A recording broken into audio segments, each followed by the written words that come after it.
যে কটি নাম সোনার অক্ষরে ভারতের স্বাধীনতা সংগ্রামের ইতিহাসে লেখা আছে তাদের অন্যতম দেশবন্ধু চিত্তরঞ্জন দাস। তিনি নেতাজি সুভাষচন্দ্র বসুর রাজনৈতিক গুরু ছিলেন।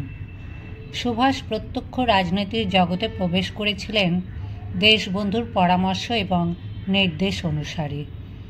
1870 সালের 5ই নভেম্বর চিত্তরঞ্জনের জন্ম হয়।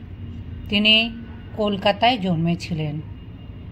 বর্তমান বাংলাদেশের ঢাকা জেলার বিক্রমপুরে তেলিরবাগে তাঁদের পৈতৃক নিবাস ছিল। চিত্তরঞ্জনের পিতার নাম ভুবনমোহন দাস। তিনি ছিলেন কলকাতা হাইকোর্টের এক নামকরা অ্যাটর্নি। তিনি ধনী ছিলেন, তবুও তিনি সহজ সরল জীবনযাপন করতেন। তার মতো মনের মানুষ তখনকার দিনে খুব কম দেখা যেত। দুঃখ কষ্ট সহ্য করতে পারতেন না, দুহাতে দান ধ্যান করতেন। তিনি একজন আইনজ্ঞ ছিলেন। তার সঙ্গে সঙ্গে বিশেষ পারদর্শিতা ছিল সঙ্গীতে। ভালোবাসতেন গান গাইতে, সকলকে মুগ্ধ করতেন গান শুনিয়ে। চিত্তরঞ্জন ছোটবেলা থেকেই চোখের সামনে পিতাকে দেখেছিলেন। পিতার গুণগুলি তিনি রপ্ত করেছিলেন। তাকে নানাভাবে প্রভাবিত করেছিল পিতার চরিত্র। তিনিও হয়ে ওঠেন একজন দানবীর। তার সীমাহীন অনুরাগ ছিল শিল্প এবং সংস্কৃতির প্রতি। এবার আমরা চিত্তরঞ্জনের মায়ের কথা বলি। তার মায়ের নাম নিস্তারিণী দেবী। সার্থক ছিল তার নাম। অনেক মানুষকে তিনি লুকিয়ে সাহায্য করতেন। কোনোদিন কোনো প্রার্থী তার কাছ থেকে খালি হাতে ফিরে যাননি। তখন শহরে এমন একটি প্রবাদ প্রচলিত ছিল। চিত্তরঞ্জনের বাড়ির পরিবেশ খুবই সুন্দর ছিল। সেখানে বিরাজ করত শান্তি। তবুও মাঝে মধ্যে অশান্ত হয়ে উঠত চিত্তরঞ্জনের মন। ছোটবেলা থেকেই স্বদেশ চিন্তার স্ফুরণ দেখা যায় তার মনে। ভারতবাসীরা পরাধীন। ভারত মাতাকে আজ শৃঙ্খলাবদ্ধ করেছে 7 সাগরের থেকে একদল সাহেব এসে। তিনি ছোটবেলা থেকে এই ব্যাপারটা উপলব্ধি করতে পেরেছিলেন। তাই তিনি মাঝে মাঝে বলতেন, আমি সর্বাঙ্গে লৌহ শৃঙ্খলের ঝনঝন শুনছি। আমার সর্বাঙ্গে আমি বেদনা অনুভব করছি। আমাদের ভাঙতে হবে পরাধীনতার শৃঙ্খল। এতে আমার যদি মৃত্যু ঘটে তাতেই বা কি। লন্ডন মিশনারি স্কুলে দেশবন্ধু চিত্তরঞ্জনের পড়াশোনা শুরু হয়।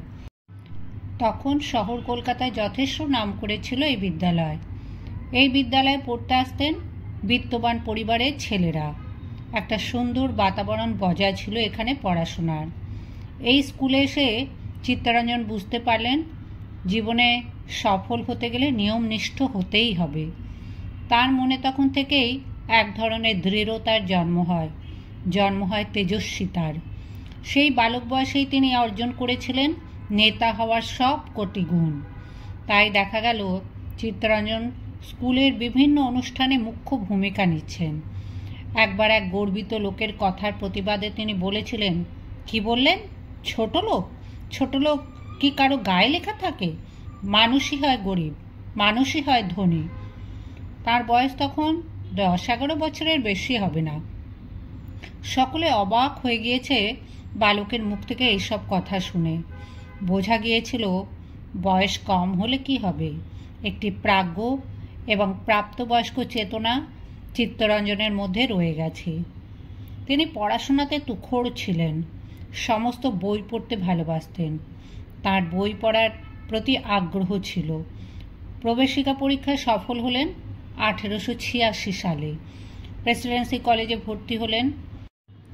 তার মনোজগতে ব্যাপক পরিবর্তন ঘটে গেল এখানে আসার পর। তার যেসব ভাবনা ছিল উন্মেষ পর্বে, এবার তারা পরিপুষ্ট হয়ে উঠল ধীরে ধীরে। তিনি বিএ পাস করলেন। তারপর তাকে তার বাবা বিলেতে পাঠালেন আইসিএস পড়ার জন্য। তার প্রথম খুবই অসুবিধা হতো বিলেতে গিয়ে। বিদেশ বিমুখ, একেবারে সভ্যতা ও সংস্কৃতি অন্যরকম।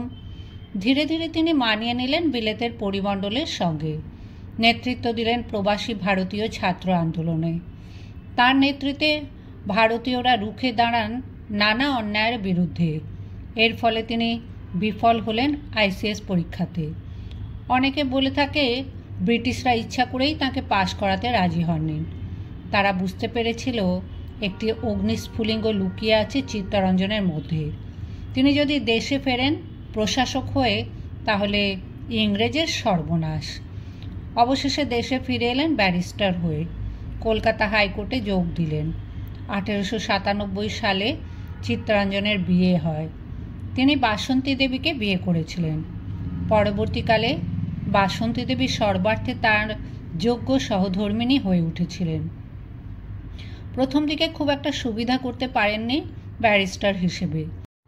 তাঁর পসার পরে ধীরে ধীরে জমতে থাকে।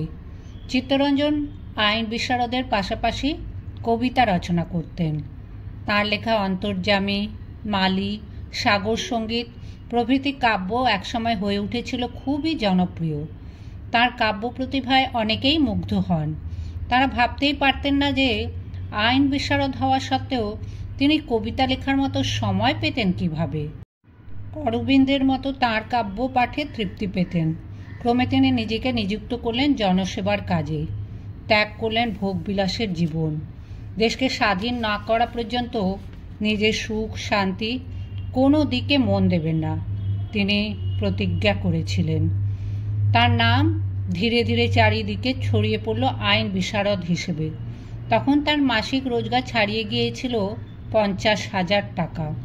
ভাবতে অবাক লাগে তখনকার দিনে এত টাকা যে রোজগার করা যেতে পারে। প্রচুর আয় ও প্রতিপত্তি, যেন লক্ষ্মীর বরপুত্র। কিন্তু তাতেও তার মন ভরেনি। তিনি আইন ব্যবসা ছেড়ে দিলেন এবং নাম লেখালেন সর্বহারা নামে। নিজের সব কিছু দান ধ্যান করলেন দেশের কাজে। তখন থেকেই তার নাম হলো দেশবন্ধু চিত্তরঞ্জন। 1908 সালে শুরু হলো মানিকতলার মামলা। শ্রী অরবিন্দ এই মামলার অন্যতম আসামি ছিলেন। মামলার গতি প্রকৃতি যেদিকে এগোচ্ছে, সকলেই ভাবলেন অরবিন্দকে এবার বোধহয় যাবজ্জীবন কারাদণ্ডে দণ্ডিত করা হবে। এগিয়ে এলেন চিত্তরঞ্জন।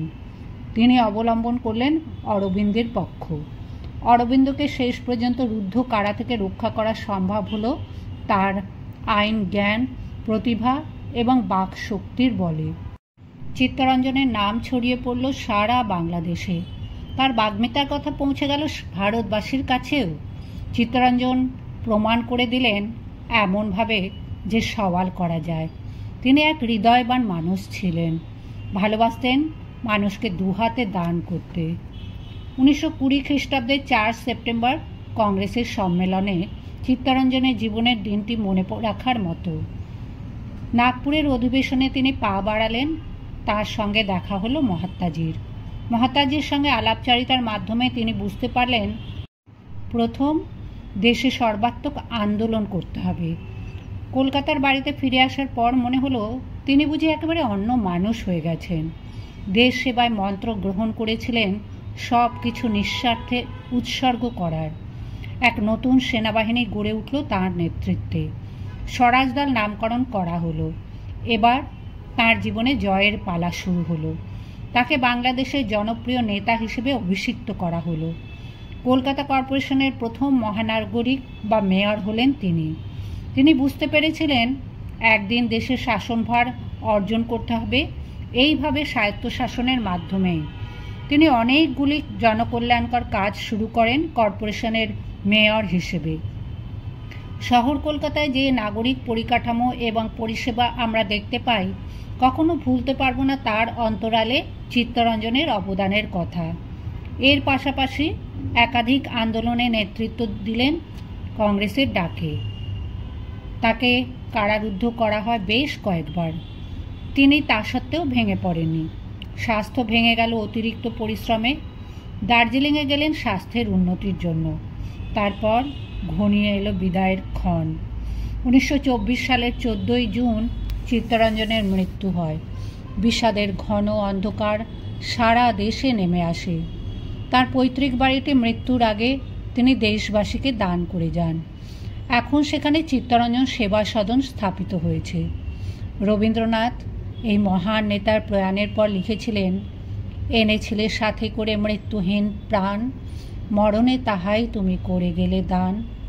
বাংলার বিদ্রোহী কবি কাজী নজরুল প্রশস্তি রচনা করলেন, দিনের বন্ধু, দেশের বন্ধু, মানব বন্ধু তুমি, যে দেখো আজ লুটায় বিশ্ব তোমার চরণে তুমি।